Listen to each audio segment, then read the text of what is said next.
Instead of playing the video, because I'm pretty sure that everybody is familiar with the video. Is everybody familiar with the video of the North Carolina stabbing? All right. Yeah. So I'm assuming now that everybody is familiar with the video. I'm pretty sure that the chat is familiar with the video.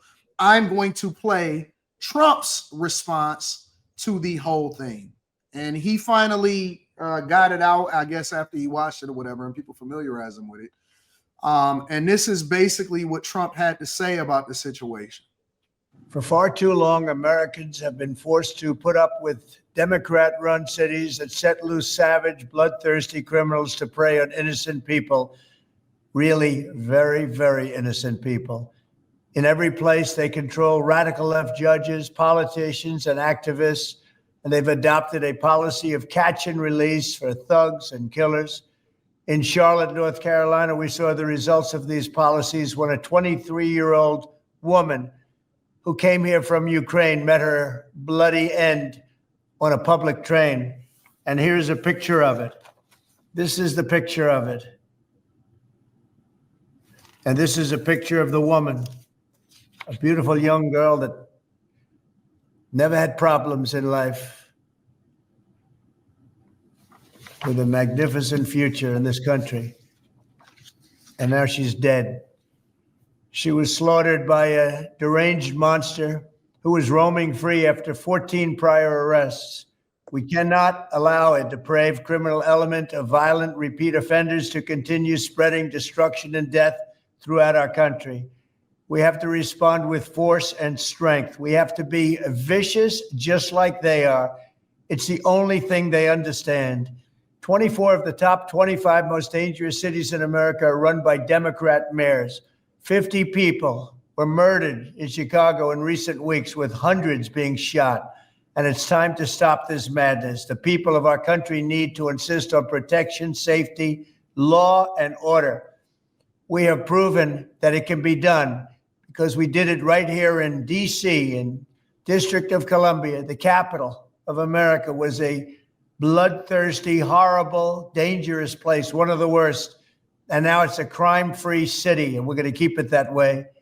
It can be done. It can happen fast. All we want is, please, Mr. President, we need help. Chicago needs help. Other cities needs help. We'll do what has to be done because we're going to make America safe again. I'm not going to go into the whole Chicago thing because that's going to be a completely different subject that I got lined up for tonight. But what are y'all thoughts on this whole North Carolina train situation? Do y'all consider it a hate crime? Do you think that this makes black people look bad? Do you attach yourself to it? Do you think that the culture is responsible for it? How do y'all make sense to this whole situation, and what are y'all thoughts on it? Anybody can jump in. Say whether or not it's a hate crime until we find out what his reasoning behind doing it was. I think at that point we'll be able to label it. Is the culture responsible for it? Probably has a lot to do with it. But I also heard that he called the police because he said some kind of device or something was in him making him do stuff that he didn't want to do. So maybe he had some problems mentally.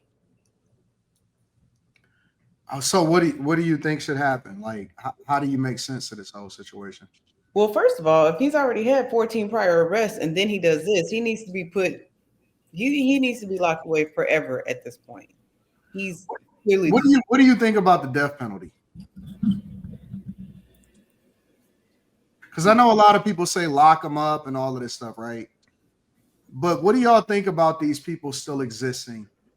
What motive do they have to let someone out this much? I don't understand. Lack of resources. Yeah, like why? Like 14 times this nigga did some dumb stuff. I don't understand. Lack of resources. That makes sense. But a lot of these jails are overcrowded. Send that nigga somewhere else. It's just that's 14 that's a big number. Right. Like I could see 3, 4, okay, nigga, like 9, 10, 11. That's a lot. But yeah, I believe in the death penalty. I think in super duper extreme, no shadow of a doubt circumstances type of thing. What about this But situation? yeah, you got something on body on camera killing somebody, like you need to die. Yes, 1000%. I think I would only say that I agree with the death penalty because I'm not the one that has to enact like what happens. If it was me, I'd be like, yeah, I don't know about that. But I also kind of feel like that's the easy way out. Like I want you to sit and suffer forever. At taxpayer expenses, though, we got to pay for that. We're gonna pay it anyway. Like whether it's him or somebody else, we paying it anyway. Just suffer forever, literally forever. And I'm not one of those people who cares about like the conditions of prisons and stuff like that, overcrowding. I don't care. Don't commit the crime. Sleep on top of each other. That's not my problem. Some of these prisons, they got it good. They be having phones. I think the They be fact, having girlfriends. like, They I be having a think whole life. they be on TikTok, nigga, dancing and shit. They be having a life in jail. They love it there. They got boyfriends. I think the fact that jail has to be humane is absolutely ridiculous. I think like the worst of the worst, you should send them to some slums, like nigga, you pee in a fucking on the floor, nigga, you sleep in your feces type shit, like the bottom, you know what I mean? You don't have no water type shit. Hmm. And if you die, you die. Like nigga, like we don't even feed you food, nigga. Whenever you die from starvation, that's when you die, nigga. And Starvation. like it should be the worst of the worst. And I'm talking about like cases. Like I know there was a case in Oklahoma. Like it was like iffy who killed him. Like it was two suspects, and they don't know who killed the dude. Nothing like that. Like we have you on camera committing a murder. You need to die. Type shit. Like these mass murderers, kill them. Like no, don't even kill them. Just send them somewhere. Like nigga, you gonna stay here. That's just where you gonna live in this space with nothingness. El Salvador. Where it would fuck up your mental so bad you'd probably kill yourself. Type of thing. Like I think the worst of the worst. You do something to a kid, you go hang out with them over there. Mm-hmm. Final answer. Carrie, what do you think about you muted? I think that this whole situation is absolutely crazy. Thanks.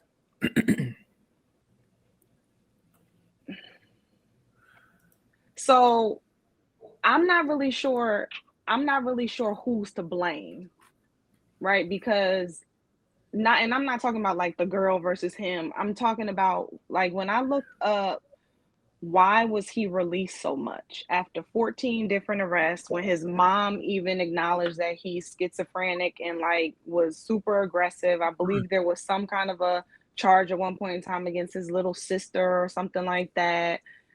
I'm like, then how is he just out and about like this?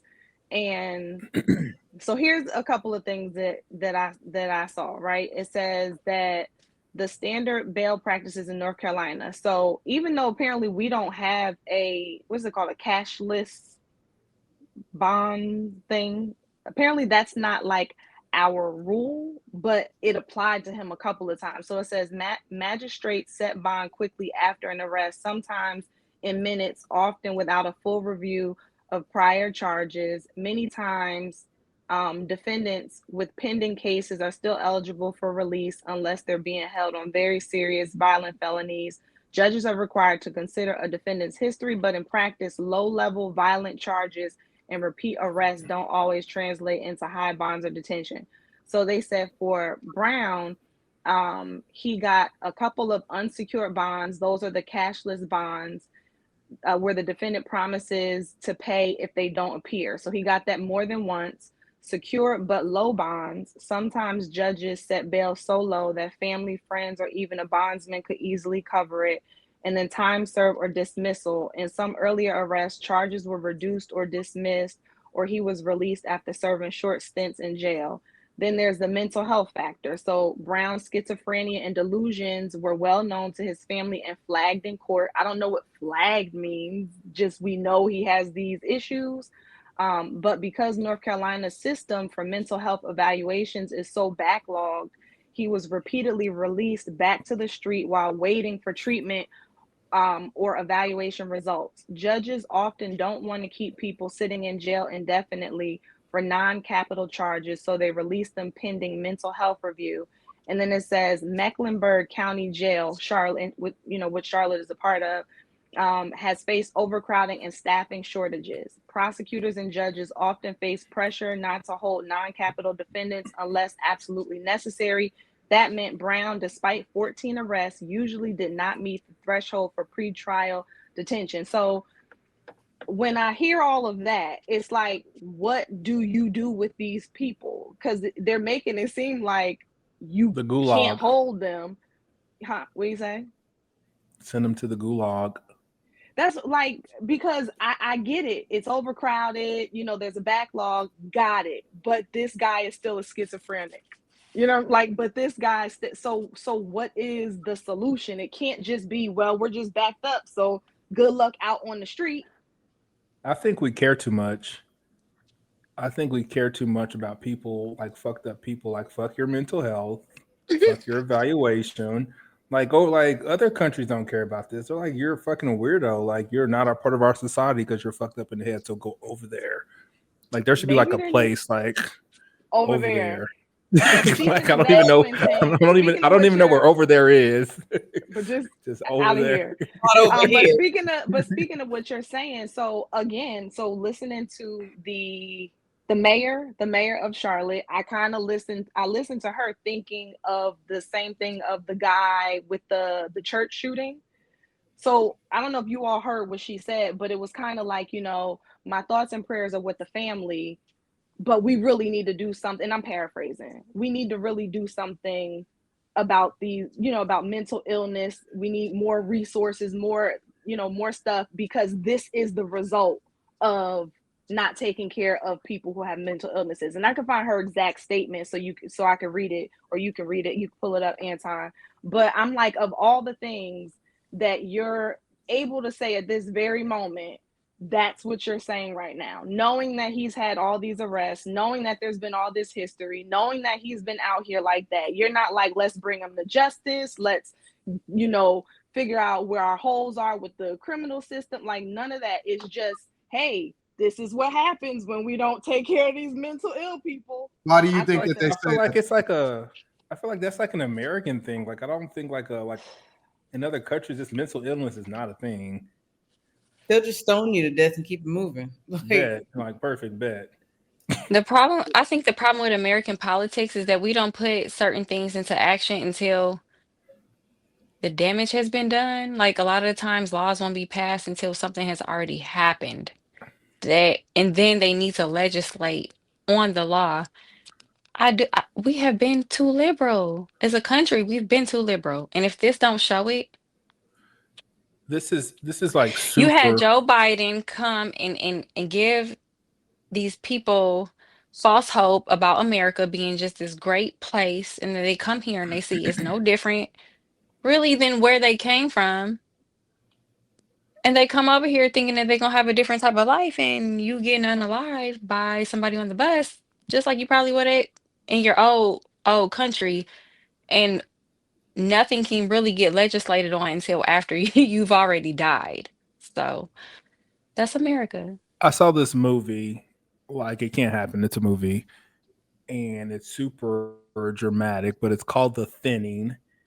And like, you go through like all of schooling to take this test, and if you don't get the whole movie is, if you don't get a certain score on this test, you die.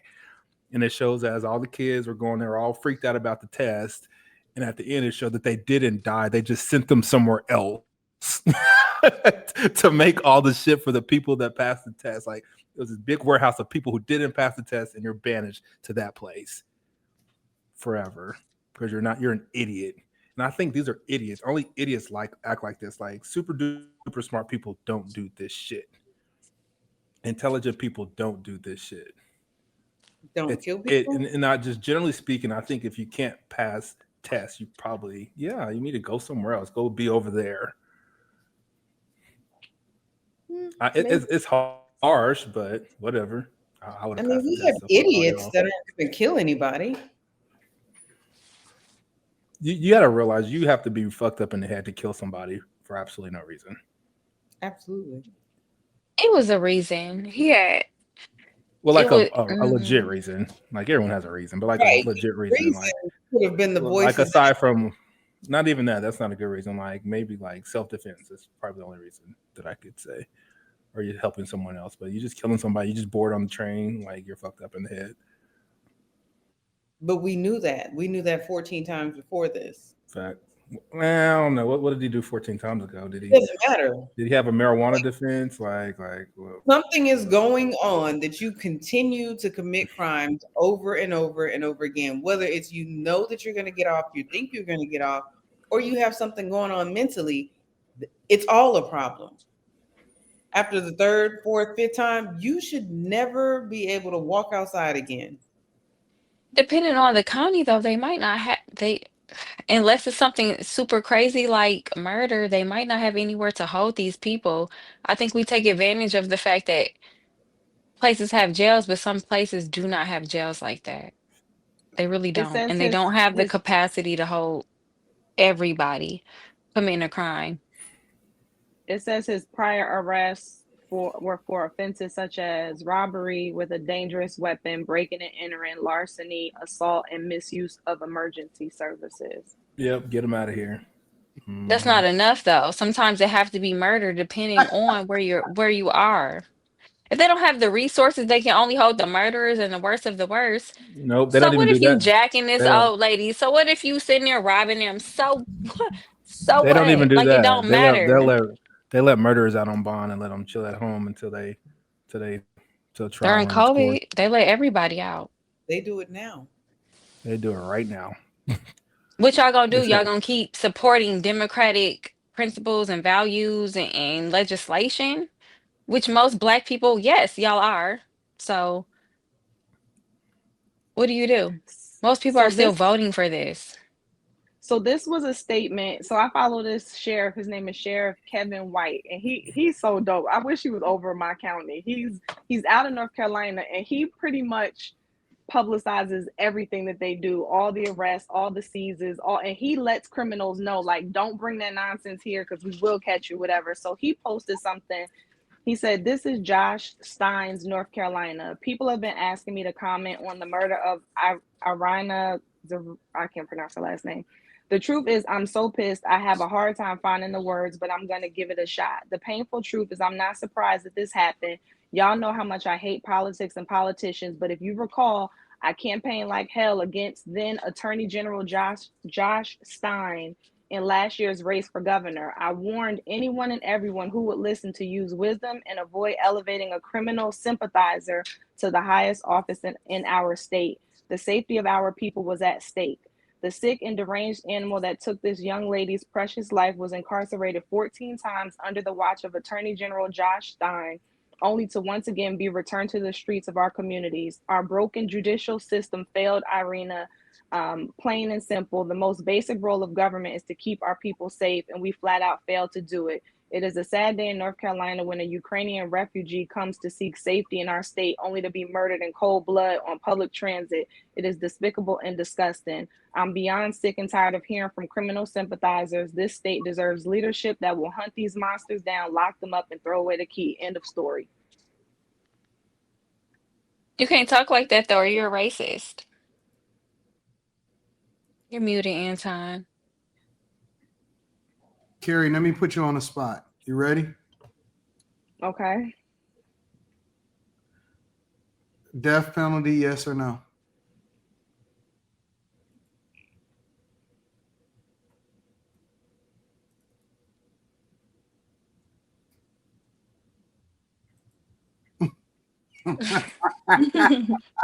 You can choose not to. No, because I was thinking about this earlier. I knew you were going to ask me this. Something told me you were So going to you ask should be me ready this. then. At first, I said yes, and then I Okay. was like, well, No, he could just be like in a space. Like kind of how Quentin said, just be in a space somewhere. Just be in a space. Carrie, I thought that you was gonna do how they used to do us on Xbox Live when it first came out. When you was losing, you unplugged the connection on the internet and act like you just lagged out. No. I thought Carrie was gonna lag out on us. No, my knee jerk was like, yeah, he just doesn't need to be here. But then I was like, ooh, maybe he should just be somewhere where he can't be with anyone. But what's the purpose of that? Like a rainforest with a fence around it.